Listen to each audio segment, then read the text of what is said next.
First few housekeeping items. If you keep your lines on mute, that would be great when you're not speaking. If you're calling in, don't put your call on hold. We're not the biggest music fans. Please use the chat function liberally. We'd like to hear from you and engage with you that way. Most people are not sharing their video, which is fine, but interaction is always enjoyed and welcomed.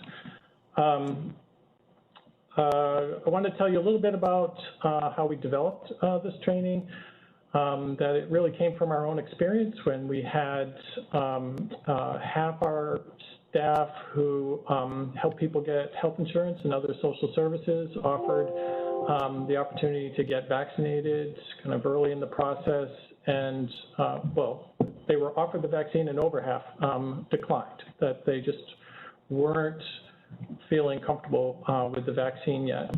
And so that just made us pay attention right away, that said, hey, this is an issue for lots of people and we need to pay attention to it and respect that. So we looked through the literature, and we also included a couple of the staff members who were concerned about the vaccine in our training development. And we settled on a method that really builds on the U.S. Department of Health and Human Services model. We're videotaping the training today,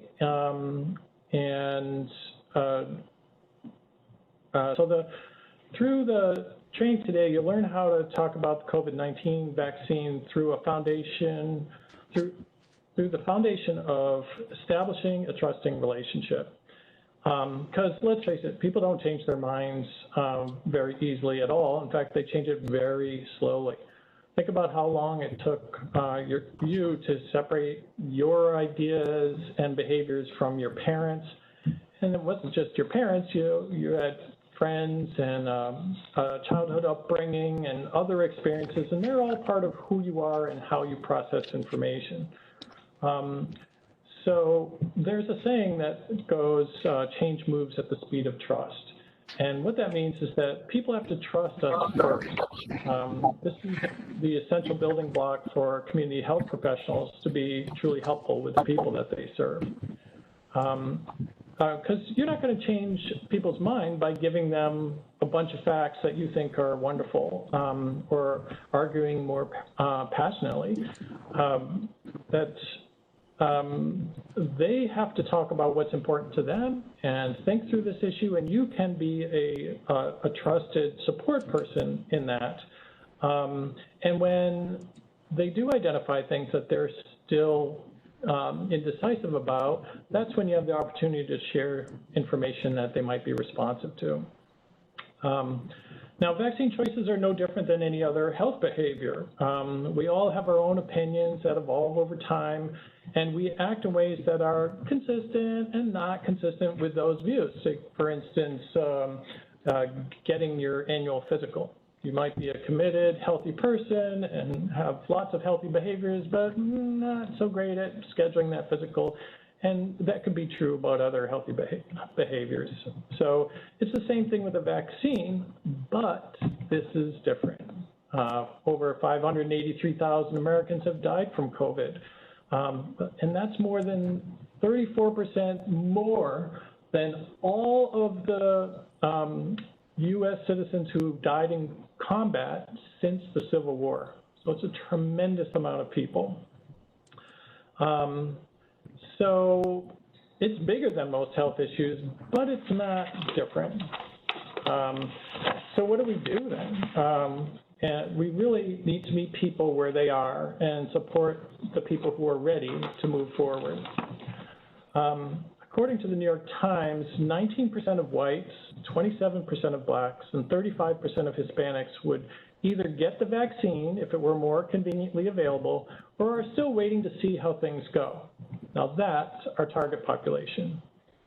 If people are strongly opposed to the vaccine, we can recognize that they seem to have made up their minds and can provide them a flyer you can find on our website on how to stay safe when you don't want to be vaccinated, and that's fine.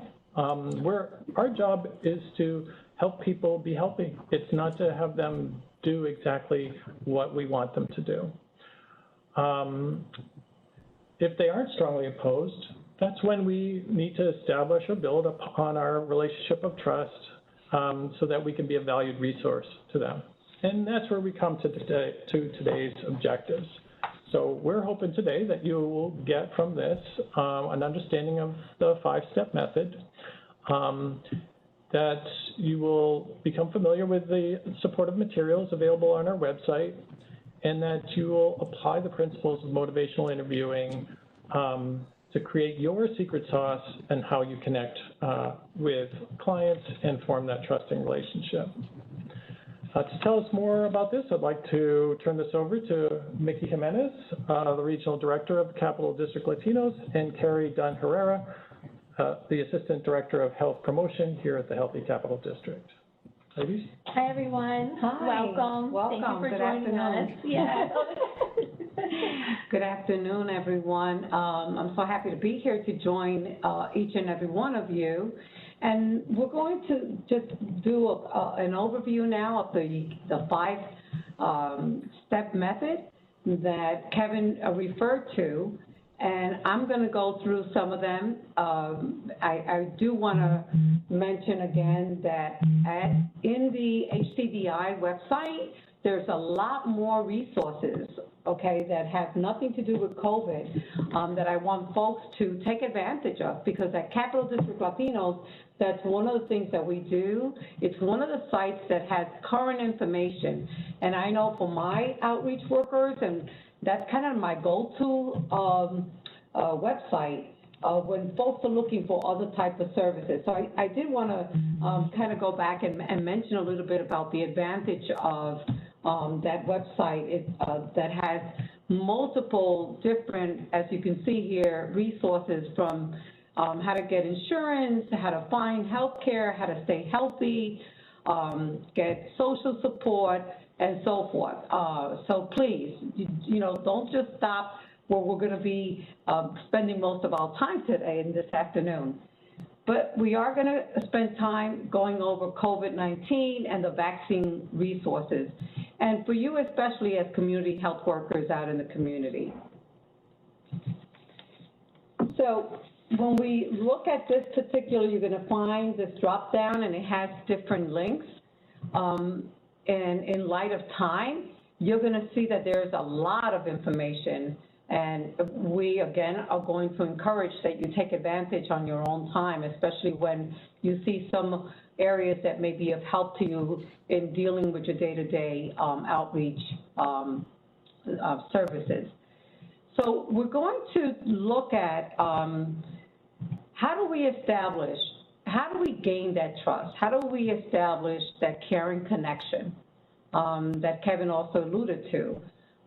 Which is critical, right? Making that critical connection that not only are you speaking from your mouth, but that you're hearing from your heart, not just letting them speak and that person doesn't feel that you're really listening. That's really important, because if you don't get through this first step, none of the other steps are going to matter.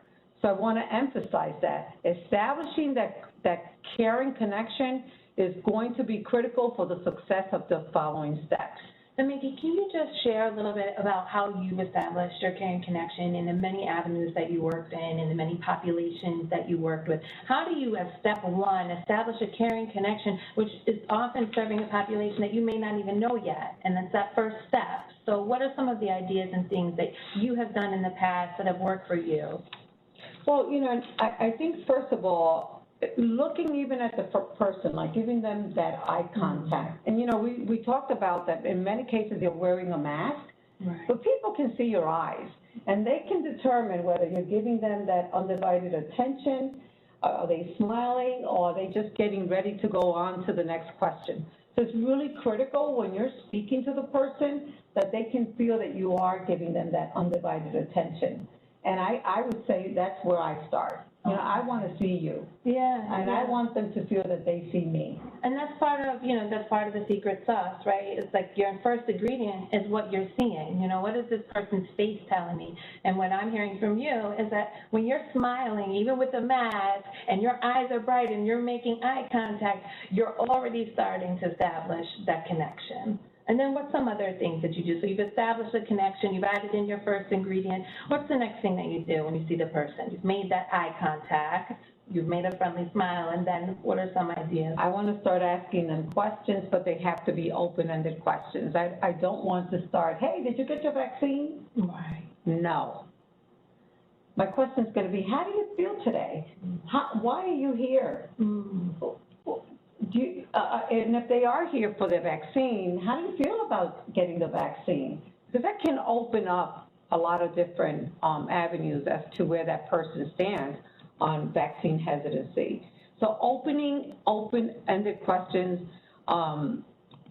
they have to not be yes or no so that you can start the dialogue, right? Because that's really important. What are your main concerns? What are the benefits of getting vaccines that sound good to them? And from that's going to lead into maybe another type of question.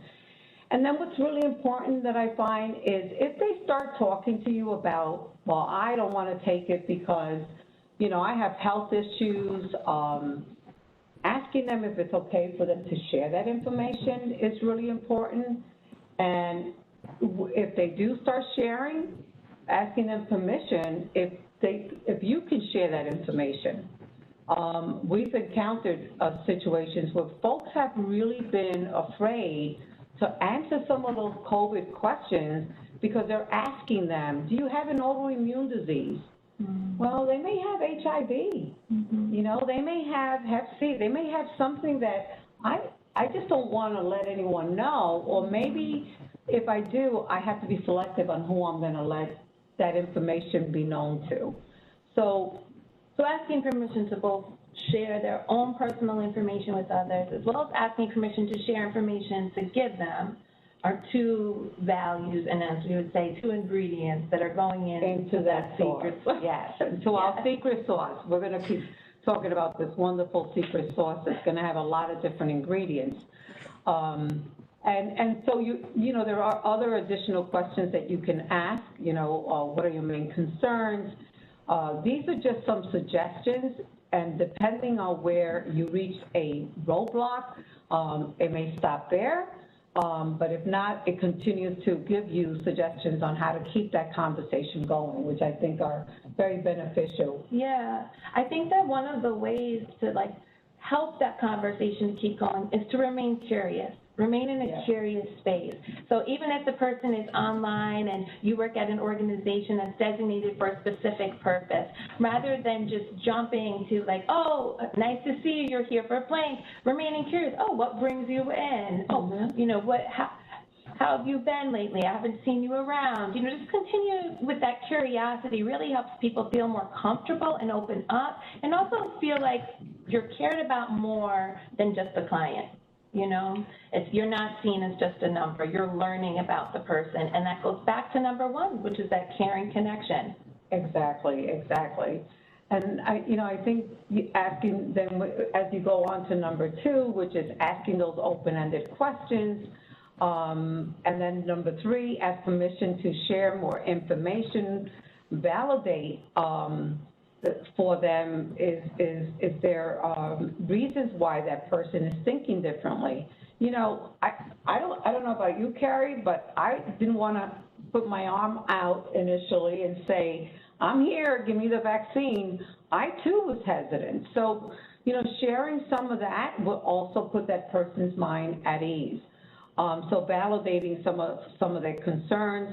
Talk about what is what are some of the benefits in receiving the vaccine is also very important for them to hear. But again, if you have areas where you have to stop, you roll with that resistance, because if someone stops you and they say, listen, all I know is that they just made this came up too quickly for me, or someone can say, I'm a person of color, and I know that they tested folks that then stop there, roll with that. Because if you don't, then what happens is if you want to prove to them that the vaccine is safe, that still doesn't get that person to really get reassured that there's more information to talk about. And at times, you just roll with that resistance and it ends there for a period of time and say, hey, let me get more information for you. You know, I hear what you're saying. It's validating. It's just you know, when someone validating. says, just like how you shared, like, I don't know about you, but I wasn't ready to put my arm out. I was also thinking, yeah, Project Warp Speed had me really uncomfortable. That title made me particularly nervous. So that's also a way of partnering with people when you're rolling with their resistance, when you're saying, yeah, that is really concerning. Yeah, that is really scary. Yeah, there is, you know, there was limited research early on. It gets them to keep on talking, you know, and you're also showing the partnership. And you're right, if at the end of it someone says, you know what, this has been lovely, I gotta go, or whatever they say and just walk off.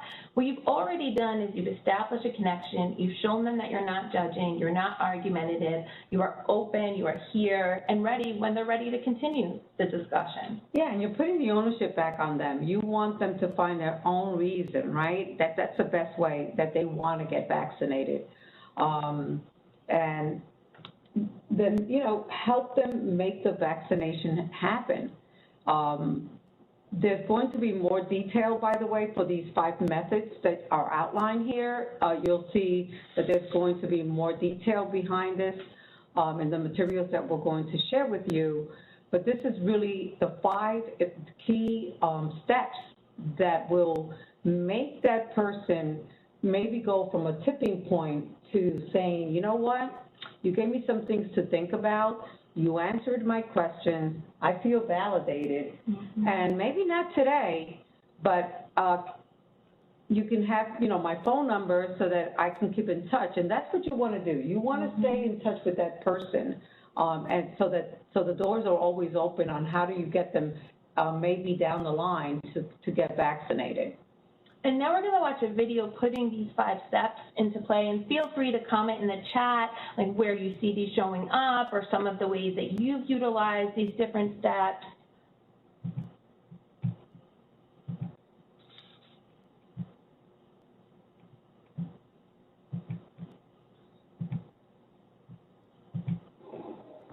Good morning. Good morning. How's it going? I'm hanging in there. Yeah.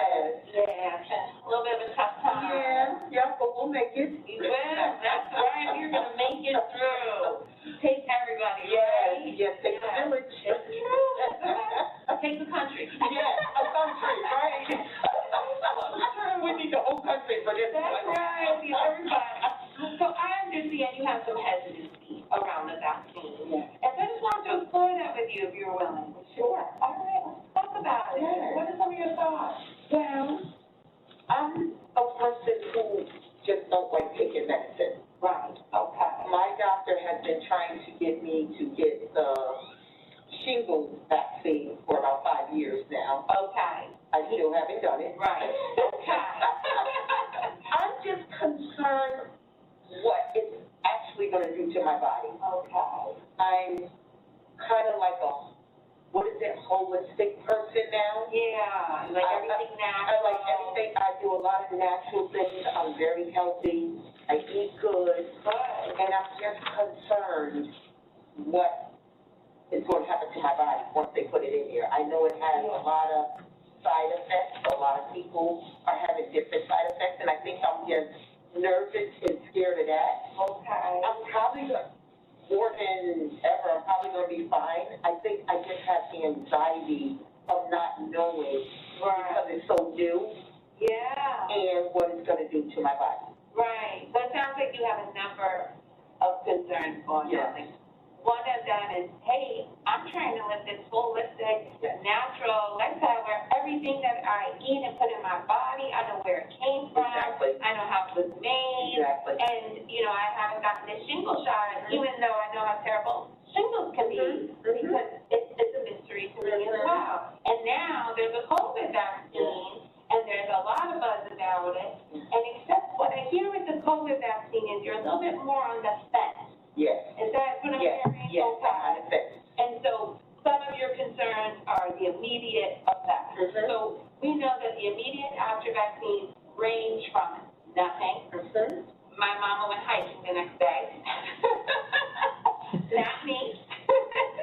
I was in there, the first 18 hours were rough for me. I had the aches, I had the chills, but then it was done. Okay. And then I knew I was protected. Yeah. 2 weeks after, I went to go see my mom and give her a hug. That's all I wanted to do was give my mama a hug so badly. And then, was it 2 weeks ago, I went to saw my sister for the first time. Wow. You know, my sister, her wife, her daughter, and that was everything too. Because we were all vaccinated at that point. And so it was like we were able to eat together. I mean, laughing. And you know what was also nice?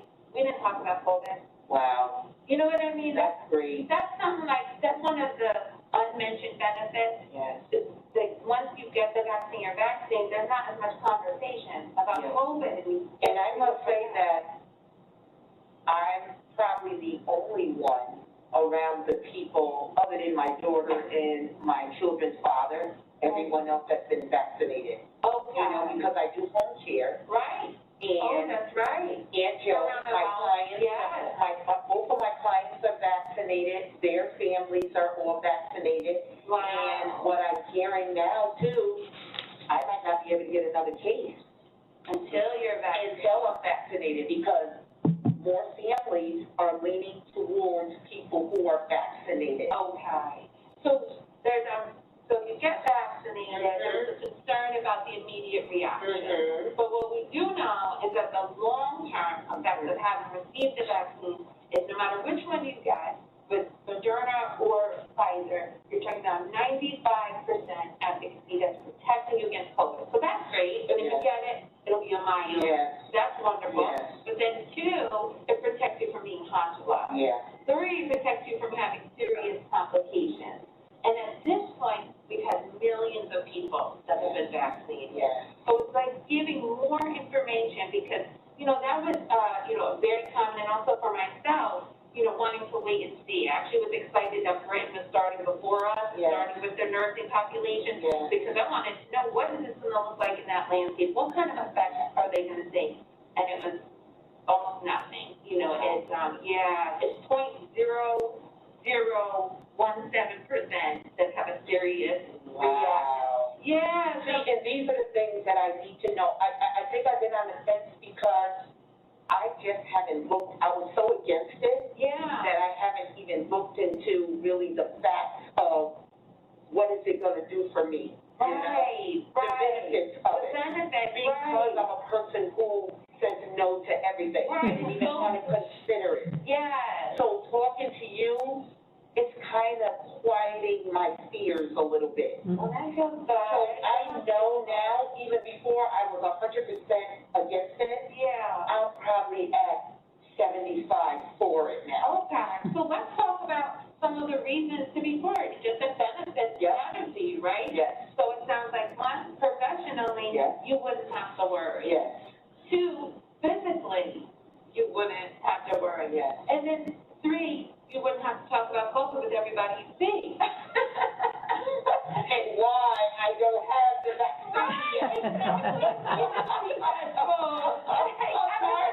I'm trying to explain it why I haven't gotten it yet. So that's a benefit too, you release that. And then, 4, with the announcement yesterday by the CDC, you don't have to wear masks indoors, outdoors, at a gathering. The only 2 places are hospitals and jails, which makes sense. When I was listening to that, I was just like, oh, man. I said, I gotta really rethink this. Yeah, so if I sent you some of these facts, and you said you're almost there, does it feel that we can make an appointment today, and then in the meantime, you could read up on that information? I would like to read up first. Sounds I good would to love me. to, I'm open to even reading up on it, and I think after I read up on it, I think I probably will be ready to make that appointment. That sounds good. I really do. And we also have a ton of walk-in clinics, so Okay. sometimes the barrier is just like, I've done the research, I've gotten there, I'm ready, Yes. and then I don't think I want to deal with the appointment. Yes, I know. So I will send you the list of walk-in clinics in your area. Okay. I'll send you the research that's been done, so you Yeah. can see that number in friend. Okay. And then I'll give you a call if you don't mind. Thank you. All right. I would appreciate that. Thank And is you. your phone number the best way to reach you? Yes, it is. And the email we have online, Yes. on the computer, that's the best place to send the research? Yes. Thank you so much. Thank you. I appreciate you. Conversation. Yeah, let's do this. Okay. And when you get your vaccine, We can go to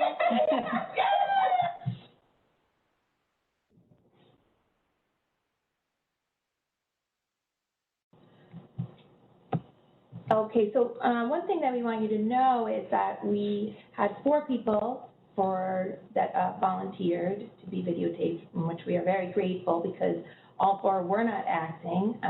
That was a genuine exchange. And we are happy to say that actually 3 out of the 4 have received their first vaccine shot. So it's just kind of building, this relationship. And that's the message that we really want to get across, is that you may not have all the facts at your fingertips, you may not have all of the pieces of information, but those are opportunities to partner with the person and say, oh, that's a really good point. I don't know how many people have gotten side effects for African Americans, but can I look that up for you? And can I send you that information? Et cetera. And also about the exchange of laughter. And, and smiles and reading body language. And what else did you see in the video? Well, what I saw was you validating her. There was also that interaction where you used your personal experience, right? That you weren't the first one to say, you were waiting until Britain went through there, and then that put your mind at ease when you didn't hear, oh my God, it was such a big percentage of side effects going on there. And I think that that's the human part of what we talk about, right? Because we have to also let people feel that they're not alone. We too are having some hesitancy, but what did convince us, right? And we can also share that. We did our own research. Now, what I saw in that video was, at the end, she was like, she didn't say yes, but she certainly said, you know what, I'm willing to read more about the facts. And I think that that's what was really critical, what I saw. And that was also good about rolling through resistance, because I was so excited when she said that she swung, the other way. And so you heard, I said, oh, can I make you the appointment and you could read the research while you wait? And she's like, no, I want the research first, and then we could talk more. And that was fine. I said, okay, terrific. So I'll send you that research and walk-up clinics, which I did, today. So that was still, the relationship wasn't getting hurt. It wasn't getting hindered because it just rolled with that. That no is fine, the partnering piece. And then lastly, step 5, which is assisting the person, in getting their appointment. Sometimes it can feel really validating for us when we get someone to that point, right, where they make the appointment. But then if we're not exploring what potential barriers they have to getting to the vaccine, maybe there's language barriers, so asking those open-ended questions in step 5 is also helpful. What language do you prefer to receive your vaccine materials in? Would you prefer to go to a clinic that had a Spanish speaker? Transportation, are you going to be using? These are the open-ended questions that get people talking, as opposed to, do you have transportation? They might say yes, but what transportation will be using to get there? If they say the bus, it also helps you figure out what clinics, would be appropriate for them to go to as well. And then in terms of those facts and some of the things that we went over, we also have a document that we want to share. Give me 1 second, just pulling it up.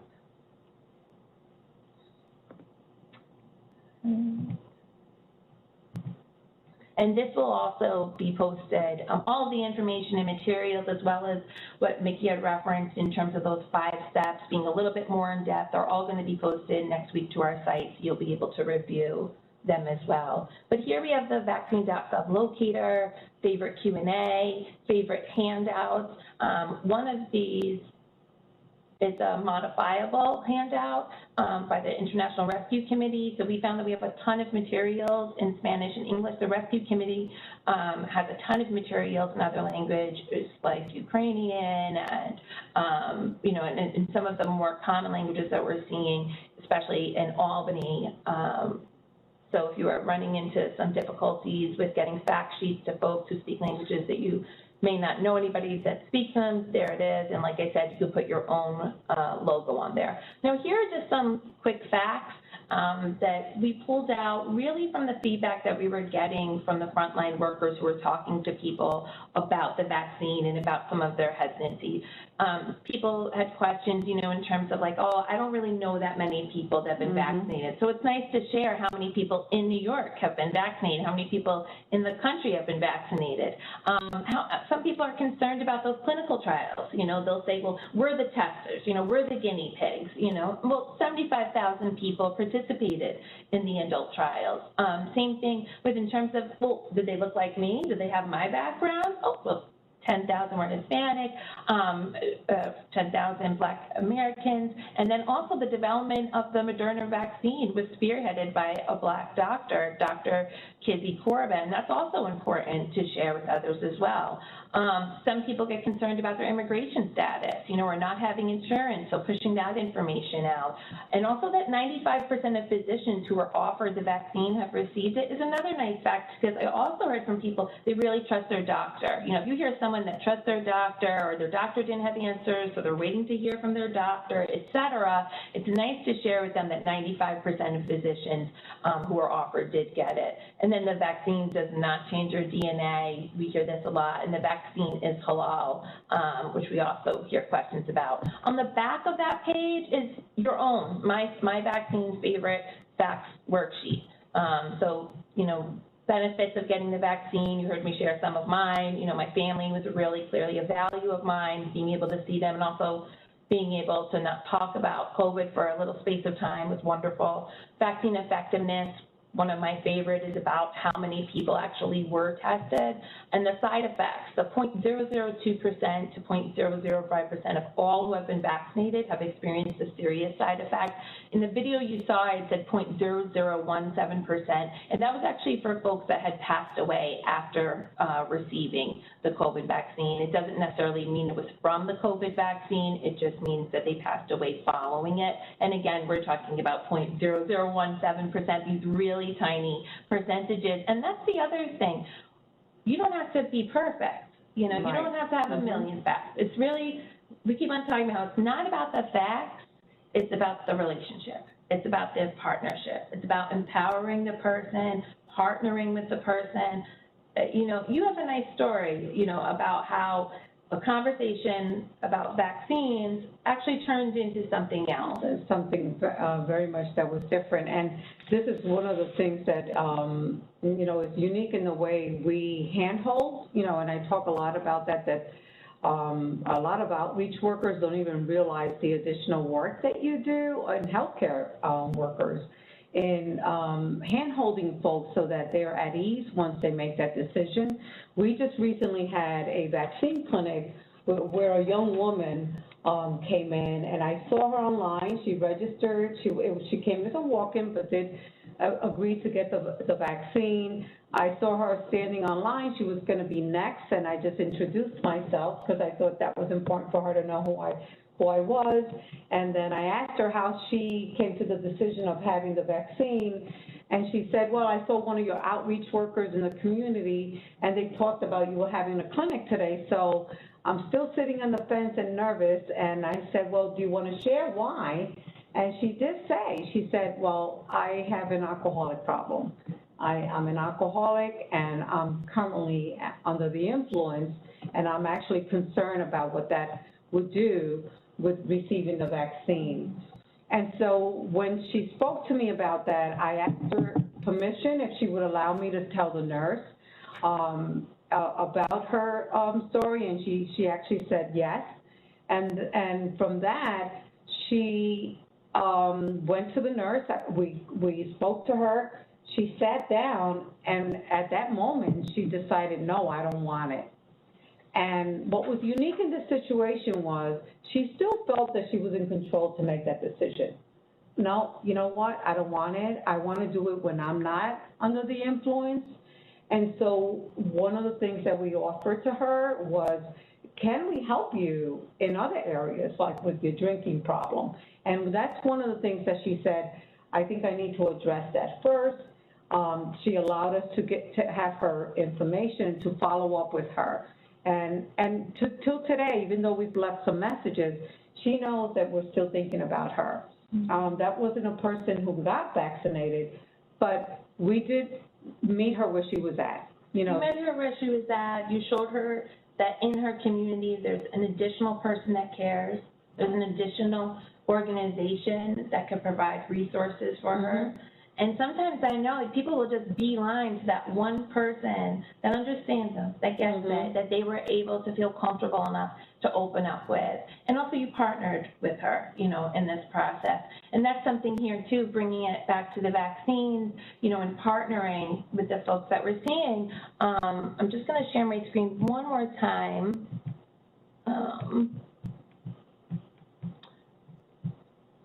So that we can talk a little bit about sharing some of these resources and going onto the site to partner with people to share the resources. So right up here. It's easy on the eyes. The information is just easy to follow. If you're having, this one is geared more for the Black African American community, but when they say, hey, you know, this wasn't tested or who was behind this vaccine, we're giving you links to resources and videos that are made from Black African American scientists, doctors, and nurses that you can use to help validate that there were people that looked and sounded just like them that were behind the production and, you know, the vaccine initiative. So I have to share, and I've said this, and I commended HCDI when they came up with this flyer, and I will say that they did get feedback from folks in the community. If you look at the Latinx one, I can tell you that it's so on point with some of the issues that the Latinx community. Here it is. We have it in Spanish.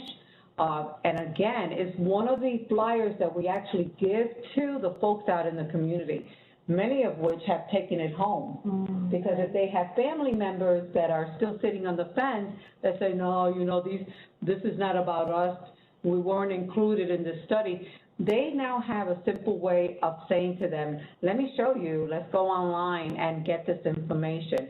And so it's been well received, and this is a tool that I definitely would recommend for outreach workers to use.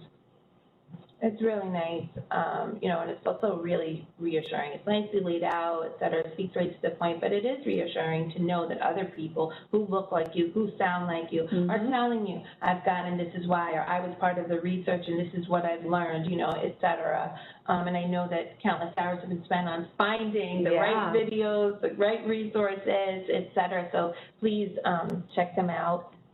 And then, let's see, I think there were some others. So this is the one that's the modifiable one. This is the version in English that came from the International Rescue Committee. This is what they found in the population that they serve all over the world were the most important facts to get out. And like I said, you can throw your logo right up there. And then we also have it down here, and these are the languages that they offer. So you can see, you know, Burmese, Ukrainian, Arabic, et cetera.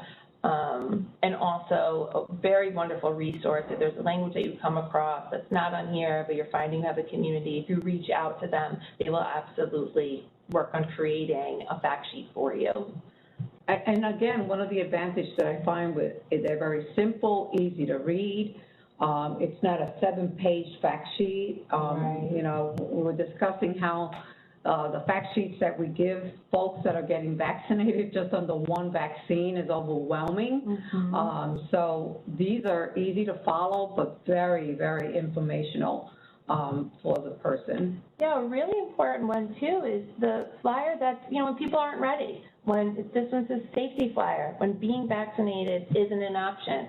because, like I said, 3 out of the 4 that we did, you know, that we had utilized the 5-step method with did get their first shot, but, you know, that 4th person didn't. So we want to talk about safety and ways for them to remain safe and safe around their friends and family. So this is a nice, again, just a one sheet. And you want to talk a little bit about it? And, you know, and it's kind of like, if you could remember the 3 W's, it's a kind of easy way to follow, you know. And one of the things that we talked about, even after they get the first vaccine, we tell them, hey, you still need to be cautious, wear your mask, if you know the person is not vaccinated, continue to keep your 6 feet distance, and don't forget to wash those hands, because that's really critical. So remembering the 3 W's is really, really a good tool to continue to communicate out in the community. So and you know what? Now with it being spring and so nice, we could add a 4th W, which is window. Throw open the windows. When you throw open the windows, you reduce your risk of getting COVID or passing COVID along to someone tremendously. And we could also add that piece of research. That's true. To our list. It'll be 4 W's. Yes, it'll be 4 W's. Wear, wait, wash, window. That is great. And I think that that's a good point, too, because now it is spring. Folks that are living in their homes, they can start opening the windows. Those studies have shown, right, that when you're outdoors, the percentages are much lower in catching the virus, and so that's a very good suggestion, because, you know, as healthcare workers, we also have to remember harm reduction, and this is an excellent tool for that we can let folks know, you know what, you may not be ready, but now I'm going to give you 4 W's to consider. So that was a good one. We just added a 4th W to this sheet. And maybe there's some questions that you have or some questions that come up that, you know, aren't necessarily clear answers. I just want to go back to that sheet over here on the front page with the quick facts. Right above it, too, we have favorite Q&A resources as well, which are really straightforward. I'm just going to pull up this first one.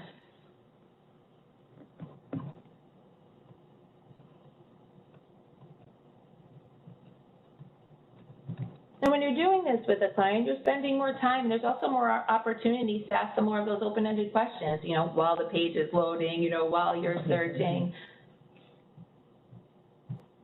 And then here, so right up here, it starts off with how many people have been vaccinated, looking for a vaccine, get up-to-date information on locations near you. They have trending topics, which is really helpful, because that's really how we keep on changing, kept on modifying. You know, this presentation was what's trending, what are we hearing the most of in our community?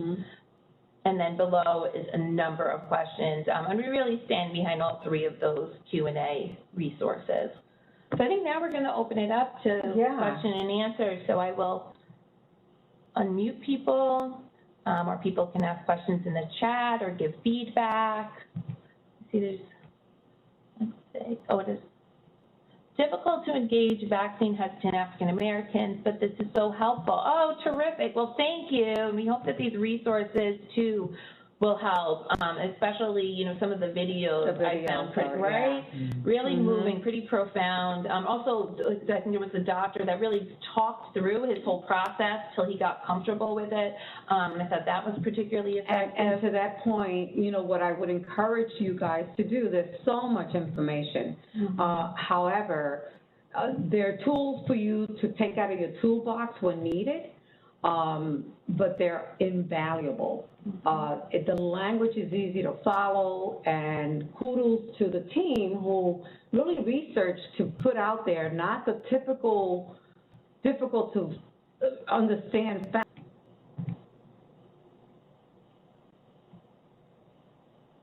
Kevin, someone's asking in the chat that if there's resources available to send out to their teams.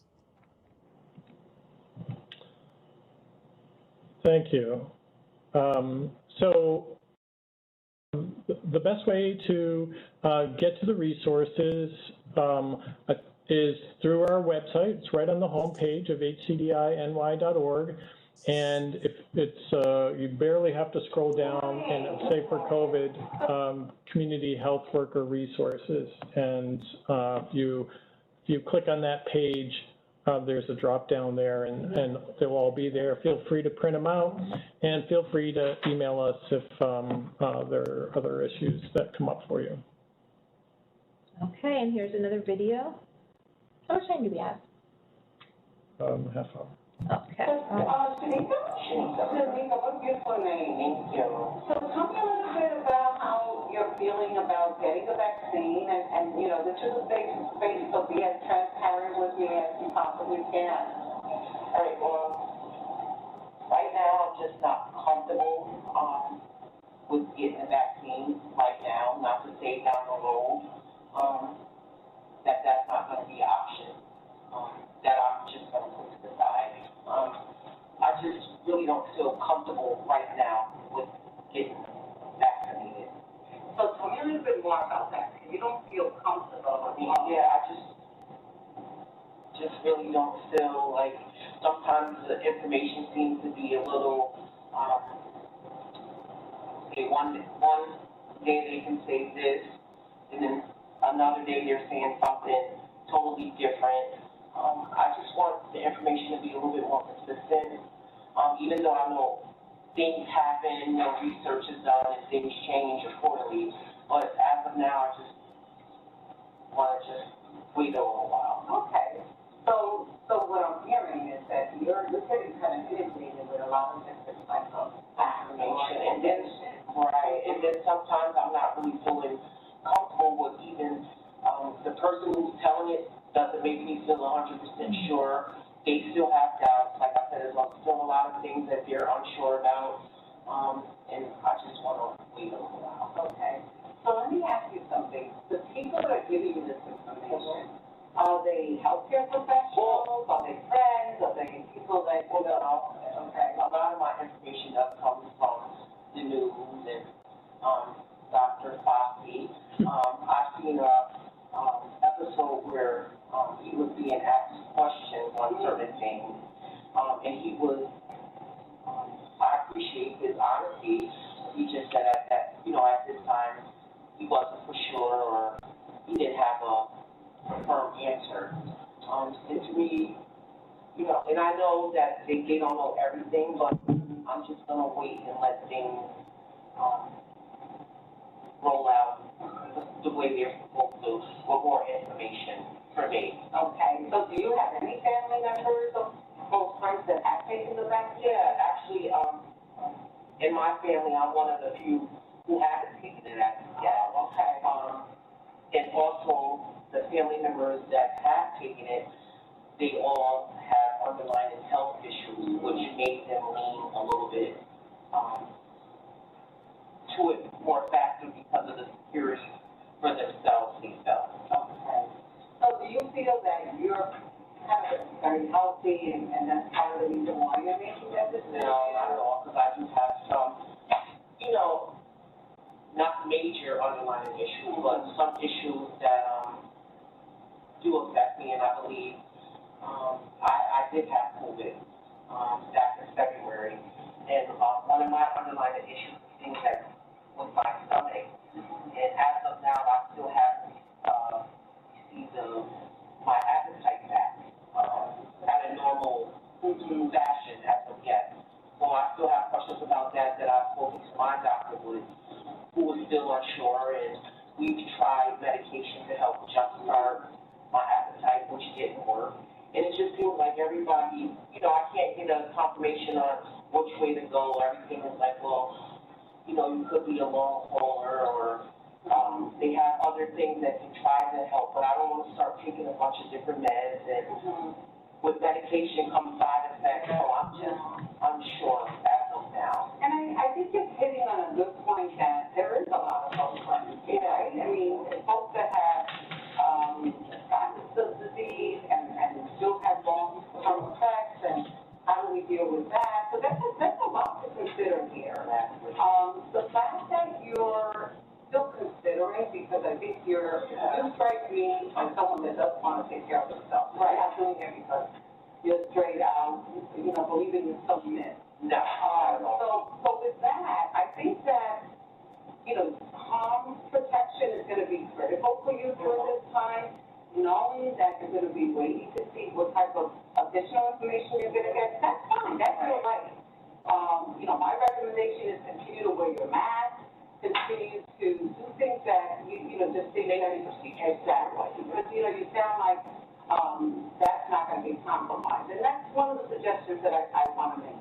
The other thing is, there is a lot of information out there. You're absolutely right. And I think that you should continue to look at different doctors. We have a pathologist that's going to be doing next Thursday. He's from this area, a phenomenal gentleman. He grew up in Kenya, in Africa, and he wants to talk to people like you because he reached out to me and he saw what happened in Africa with Ebola, with HIV.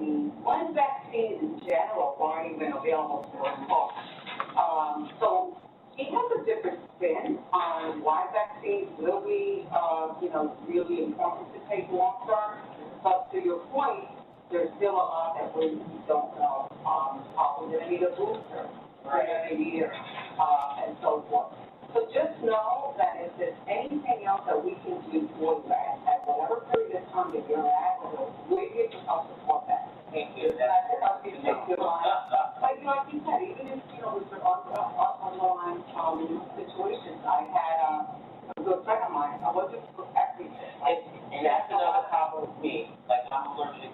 On that note, I'm allergic to a lot of different things, and you're not certain about, like, some of the things that in it, what happens to people who are allergic, and I understand each one of us are different. We're gonna react differently. But for me, I just wanna wait a little while. So yeah, so the fact that you're sharing that is also good because I need to continue with someone that had in your situation. She was awesome. She became like a spokesperson for someone else that had a lot of allergies like her, and she was able to share with her experience. Like she said, it's not going to be the same for everybody, Right. But she had allergies. That's not for everybody to say, no, it's okay. But she still has some apprehension. So just know that we're here to try to give you whatever tools you need to put your mind at ease at the time that you're ready to make that decision. And I appreciate that. Okay? Thank you. No, you're very, very welcome. All right, thank you. All right. So in that video, you know, talking through and walking through those 5 steps that we talked about, you know, establishing a caring connection. I saw you really partnering with her concerns, you know, echoing what those concerns were, and you listened really attentively, continued to make that eye contact, and gave her lots of space to share her concerns, and then you validated them. You know, you heard her.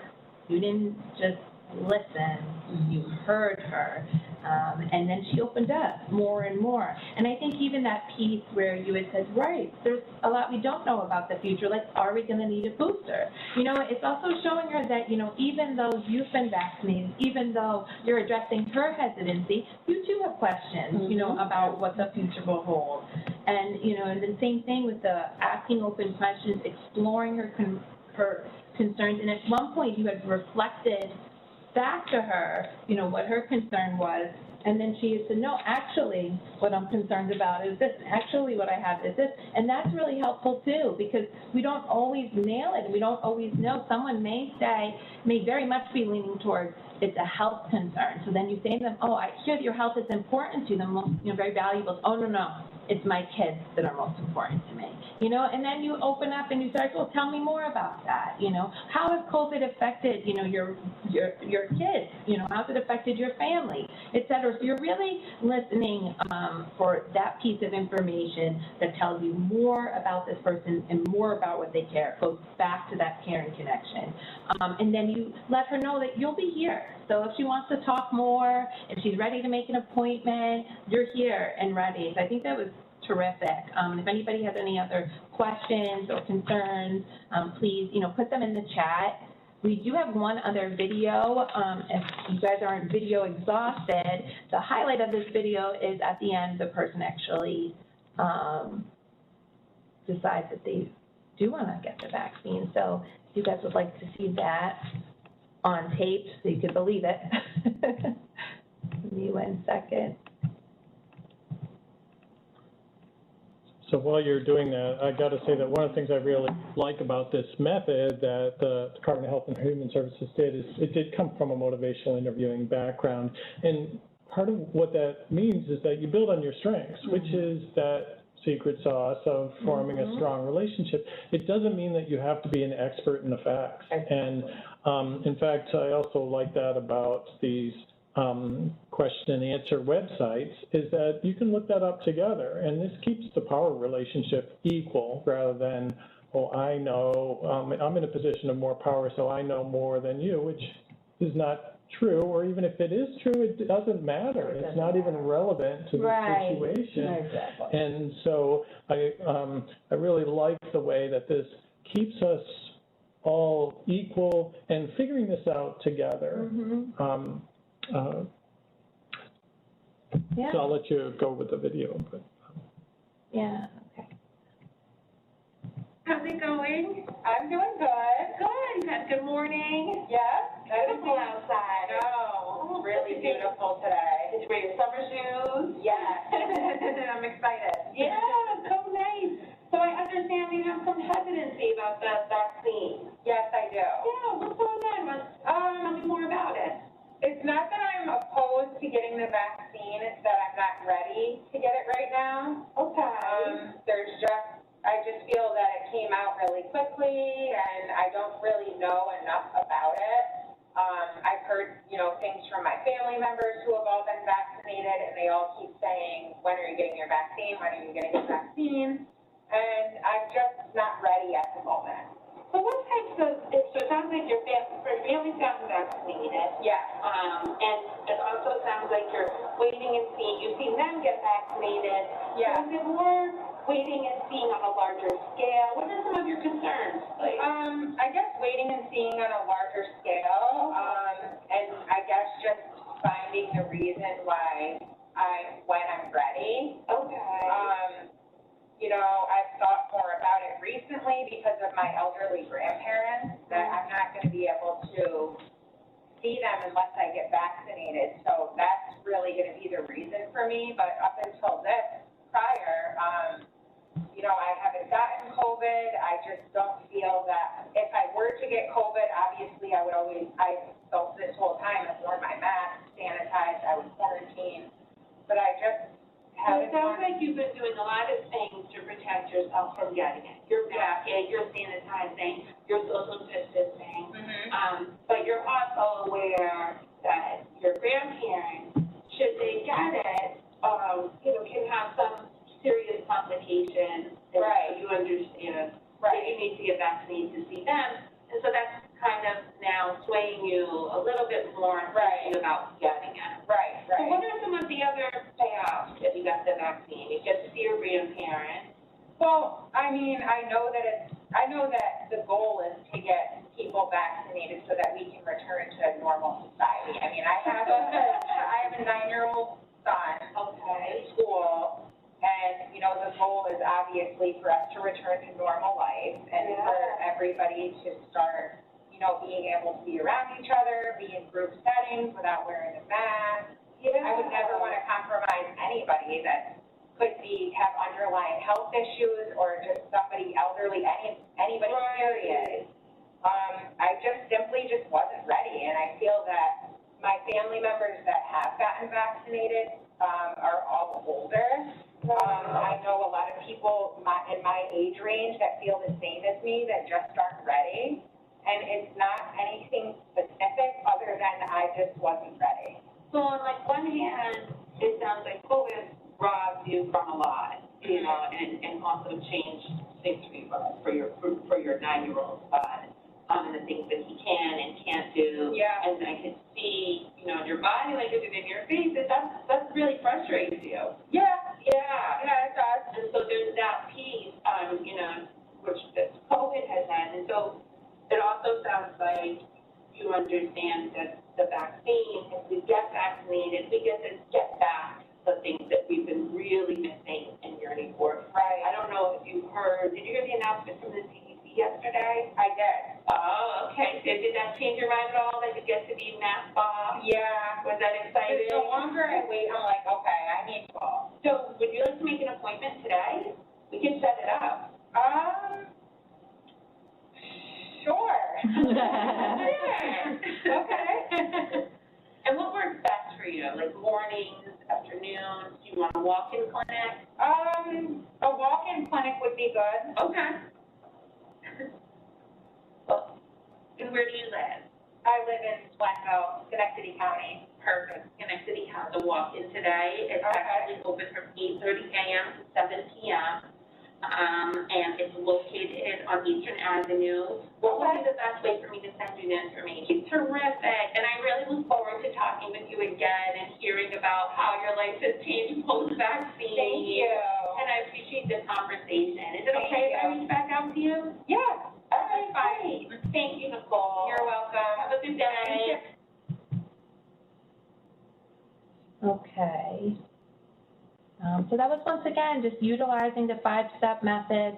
One of the things we wanted to highlight is that each of these people had different reasons coming in. We're in a different place, in their vaccine hesitancy, whether they were completely against it and, we're planning on sticking to it, or whether they were kind of on the fence. The whole point of this is really building the relationship, getting that, okay, you can reach back out. Yes, you can call me. Yes, and I'll come to you, when I need more information or when I need resources that will help me, with my alcohol issue, or whatnot. So once you build that connection, then people are a lot more willing to share more. I think the 5-step method can be applied pretty much to anything, and that it's really effective. And I think that, one of the things that people feel is that you're not shaming them because of saying no. And that it's okay to say no. Right. And that I'm not going to be upset because you're not ready yet. And that's really important. When folks start with seeking to be understood instead of really understanding what the person is saying, they're going to feel it like this. And you're going to lose them. It's really, really important for them to feel right off the bat that you're not going to preach to them and say, but you know what, these are the facts. Because that's not going to work, and we all know that. So it's okay to say no. Yeah, I think releasing yourself and allowing yourself to not have the expectation of convincing somebody to get the vaccine, that your expectation is to create the connection, to create the caring connection. That's it. If you made the caring connection, you're good. You started cooking the sauce. Right. Now you look at what ingredients, right? Yeah. You're going to start putting into that sauce that's going to be of liking to the person. Yeah. Maybe 5 will work for me, but maybe you don't like garlic. Right. I love garlic. Right. So, yeah. Think of it in a concept like that, and so that at the end of the day, they're still going to have the sauce, but it may just be a little different for everyone. Right. This person may need a lot of research in their sauce. Yeah. This person may need a lot of just emotional support in their sauce. This person may just need transportation information or walk-in clinic information. So it's always going to be those different ingredients, but as long as you go in with the objective of creating a caring connection, you'll be winning. Oh, sorry. I see that there's another chat in here.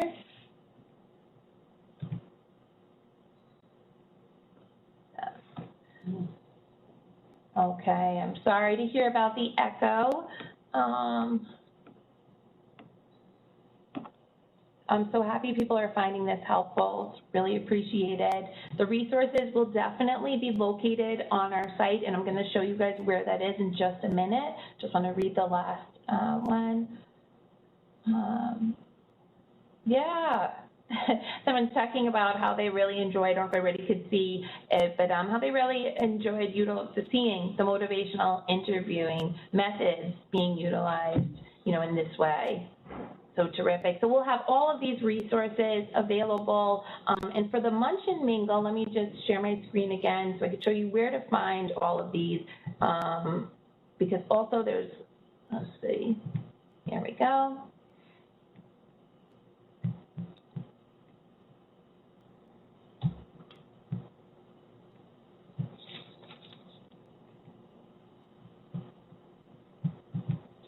Well, while you're going there, maybe I will fill in a little bit because I really liked your point about how this method works with all kinds of issues. And this is, again, the importance of the sauce, because you don't have a relationship with a person just about one issue. You know, and you don't want to sacrifice a strong relationship because you overpress one issue.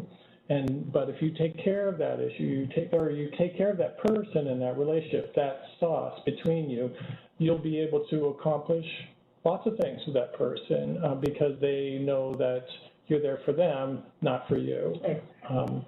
I do appreciate that, and it doesn't matter the issue. It comes down to the same basic components of establishing trust, asking open-ended questions, asking to share, establishing a reason to move forward. You can think of that with your addiction example or others. Doesn't matter what the issue is. Like, why would you want to move forward now on this? That really helps. And then helping that person with logistics if desired, because as we saw from the New York Times research, a lot of it is really just logistics. And you can make a big difference if that's what the person says the issue is. If it's not their issue, then you're kind of just bombarding them with stuff that's not what they're looking for. And in many cases, they just appreciate that you are allowing them to express themselves. That's so critical. I had a young lady that said that to me. She was very adamant, I don't want it, college student. And when I think she was prepared for me to come back and say, oh, no, you need to take it. And I just listened to her. And at the end of our conversation, she said, thank you for just listening. Thank you for not forcing me and making me feel guilty like my family is. They keep saying, why aren't you getting vaccinated? That's not our role. And we're not going to make any headways by shaming people. So I think that that's critical, that folks can still say hi. And I said the same thing, like what you did in the, I said, well, I can't give you a hug, but I can at least, you know, and one day, elbow. we'll be able to. Exactly. You know, so those are some of the things that, you know, people just feel like that they don't have to get defensive because they're still sitting on the fence, or if they're a flat out no. And I think if you hit with, you know, and healthcare workers, we have so many people that you're going to be interacting with. So the ones that are straight out, absolutely, listen, I don't want to hear it, those are not the ones that you're going to spend a lot of time with. Let them cool off. The ones that are on the tipping point or are sitting on the fence, those are the ones you're going to cultivate, because you know what? Out of the, how many? 4, 3 have gotten vaccinated, right? Yeah. Issue that you have to get vaccinated. They'll do it when they know that it's the right time for them. And here, this is what I was referring to before. It got a little funky with Google there, but if you go onto the Healthy Capital District site and click on Get Social Support and then Community Health Workers, you then come down here where there's resources, and there's also the Munch and Mingle information will all appear here, a calendar, a news flash as well. So if you're currently not subscribed to that, please sign up.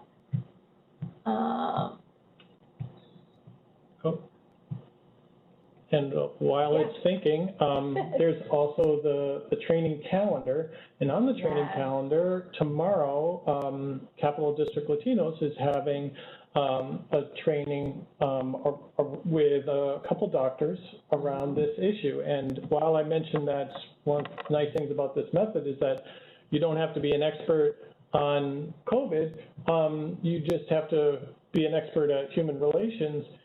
You still will have some questions and answers, and it can make you feel more comfortable when you have that information. And so I encourage you to look at the training calendar to get more information on that if you like.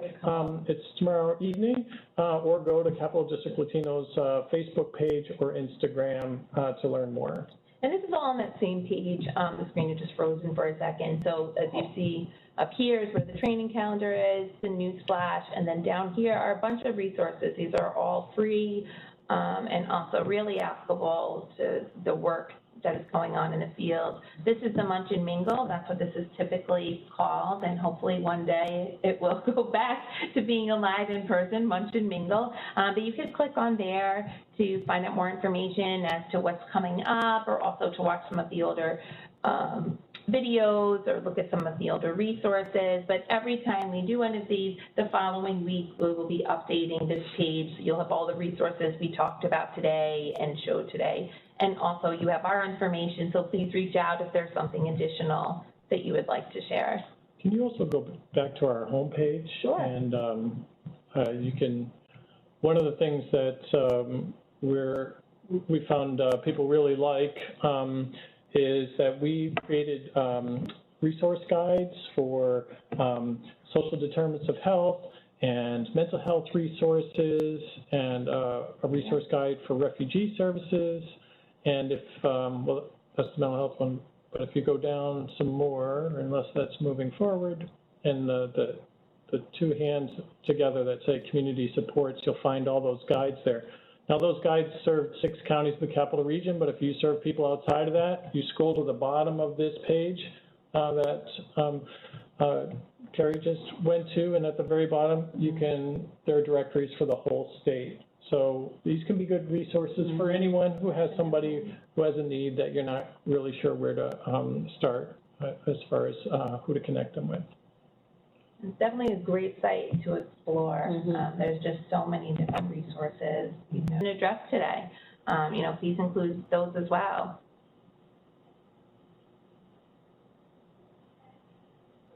All right, 10 more seconds.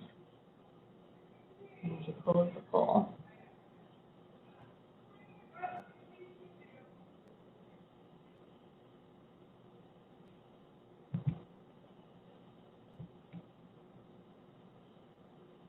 All right, we're going to close the poll. Thank you.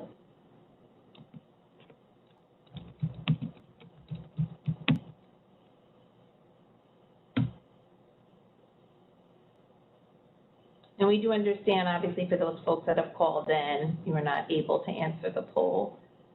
So we apologize for that, but we'll figure out another way to get your feedback. And again, you could always email us too at hddi@hddiny.org. So what's the results? Do we know? I'm saying